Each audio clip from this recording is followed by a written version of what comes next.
इस वीडियो का उद्देश्य केवल मनोरंजन है, किसी भी परिस्थिति और असलियत से इसका कोई मतलब नहीं। एक गांव में रमेश नाम का एक किसान रहता था। रमेश बहुत ईमानदार था। रमेश की ईमानदारी के चर्चे पूरे गांव में मशहूर थे। रमेश का एक दोस्त जिसका नाम रामू था, वह गांव के राजा के सिपाही का काम करता था। रमेश और रामू की दोस्ती बहुत पक्की थी। एक दिन बहुत तेज बारिश की वजह से रमेश की सारी फसल खराब हो जाती है। अरे ये क्या हो गया? मेरी सारी फसल तो खराब हो गई। ये कहकर रमेश अपने घर चला आता है और रमेश को निराश देख रमेश की पत्नी सीता रमेश से कहती है, क्या हुआ, आप इतने निराश क्यों लग रहे हैं? बारिश की वजह से हमारी सारी फसल खराब हो गई। क्या अब हमारे इस महीने का खर्चा कैसे चलेगा? मैं भी जब से यही सोच रहा हूँ, अगली फसल उगने में तो बहुत वक्त लगेगा। हमें कोई ना कोई रास्ता तो निकालना ही होगा। क्यों ना हम पापड़ बनाकर बेचे? हाँ, ये हम कर सकते हैं। तो ठीक है, हम पापड़ बेचेंगे। तुम पापड़ बनाओ, मैं बाजार में जाकर पापड़ बेच देता हूँ और तुम अपनी सहेलियों को भी बता देना कि हम पापड़ बेच रहे हैं। अगर उन्हें भी चाहिए तो वो खरीद लेगी। जी ठीक है। सीता पापड़ सुखाने के लिए रख देती हैं और अगले दिन रमेश पापड़ लेकर बाजार में बेचने लगता है। धीरे धीरे कर सारे पापड़ बिक जाते हैं, लेकिन पापड़ बेचने के बाद भी उनका सिर्फ एक दिन का खर्चा निकल पाता है। क्या हुआ, बिक गए सारे पापड़? हाँ, पापड़ तो बिक गए, लेकिन ज्यादा आमदनी नहीं हुई। इतने में ही रमेश को कोई आवाज देता है। रमेश घर पर हो क्या? कौन है? अरे रामू, तू इतने दिन बाद कैसे? बहुत दिन हो गए थे, तुझसे मिले हुए तो चला आया। और बता, कैसी चल रही है खेती? क्या बताऊं रामू, कुछ दिन पहले बहुत ज्यादा बारिश हुई थी।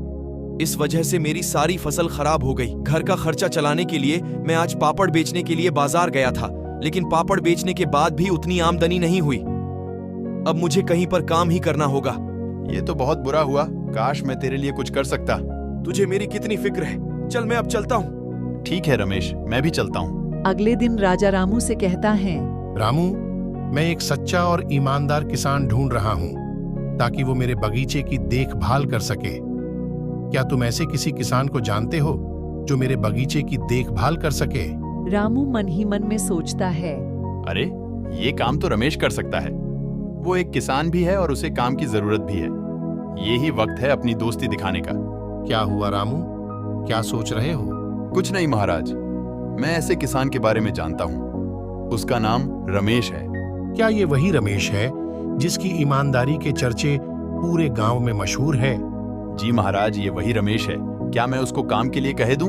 हाँ, कहे दो उसे काम के लिए। जी महाराज, अगर रमेश इस काम के लिए मान जाता है तो मैं कल ही उसे यहाँ ले आऊंगा। ये कहकर रामू रमेश के घर के पास चला आता है और रमेश को आवाज देता है और रमेश घर के बाहर चला आता है और रामू रमेश से कहता है, रमेश, महाराज एक ईमानदार किसान को ढूंढ रहे हैं अपने बगीचे की देखभाल करवाने के लिए। तो मैंने महाराज से कहा कि मैं तुमसे बात करूंगा इस काम के लिए। अगर तुम ये काम करना चाहते हो तो कल से ही महल आ सकते हो। क्यों नहीं रामू, मैं जरूर ये काम करूंगा। और तुम्हारा बहुत बहुत शुक्रिया। शुक्रिया किस लिए? मैंने कल ही तुम्हें कहा था कि मुझे काम की जरूरत है और आज तुम मेरे लिए काम ले आए, इसलिए तुम्हारा बहुत बहुत शुक्रिया। अरे दोस्त होते किस लिए है? कल तुम मेरे साथ महल आ जाना, महाराज तुमसे बात करना चाहते हैं। अगले दिन रमेश रामू के साथ महल चला आता है और राजा रमेश से कहता है, तो वो तुम ही हो जिसकी ईमानदारी के चर्चे पूरे गांव में मशहूर है। जी महाराज। तो रमेश, रामू ने तो तुम्हें काम के बारे में बता ही दिया होगा। जी महाराज, रामू ने मुझे काम के बारे में बता दिया है। तो रमेश, क्या तुम ये काम कर पाओगे? जी महाराज, मैं ये काम कर पाऊंगा। ठीक है, तो आज से ही तुम काम पर लग जाओ। रमेश काम करने लगता है और कुछ दिन बाद रमेश की मेहनत रंग लाती है और राजा ये देख बहुत खुश होता है। वाह रमेश, वाह, तुमने तो बहुत अच्छा काम किया है।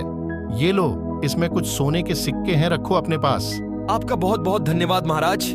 कुछ दिन बाद रमेश पौधे लगाने के लिए खुदाई कर रहा होता है। खुदाई करते हुए रमेश देखता है कि जमीन में एक संदूक दफना हुआ है। रमेश उस संदूक को खोल देता है और रमेश देखता है कि उस संदूक में बहुत सारा सोना है। अरे इसमें तो इतना सारा सोना है, जल्दी से महाराज को बता देता हूँ। ये सारी बात रमेश राजा को बता देता है और राजा को लेकर बगीचे में चला आता है और राजा रमेश से कहता है, अरे ये तो वही खजाना है जो हमारे पुरखों ने दफनाया था। इतने सालों से हम इस खजाने को ढूंढ रहे थे। वाह रमेश, वाह, अब तक बस तुम्हारी ईमानदारी के चर्चे सुने थे, आज तुम हरी ईमानदारी देख भी ली। बोलो, तुम्हें क्या चाहिए? नहीं महाराज, मुझे कुछ नहीं चाहिए। रमेश की इतनी ईमानदारी देख राजा रमेश को अपना मित्र बना लेता है। रमेश और राजा बहुत अच्छे मित्र बन जाते हैं और राजा रमेश से खुश होकर रमेश को खेती करने के लिए बहुत बड़ी जमीन खरीद देता है और कुछ महीनों बाद उसकी जमीन पर ढेर सारी फसल उगती है और रमेश खुशी खुशी रहने लगता है।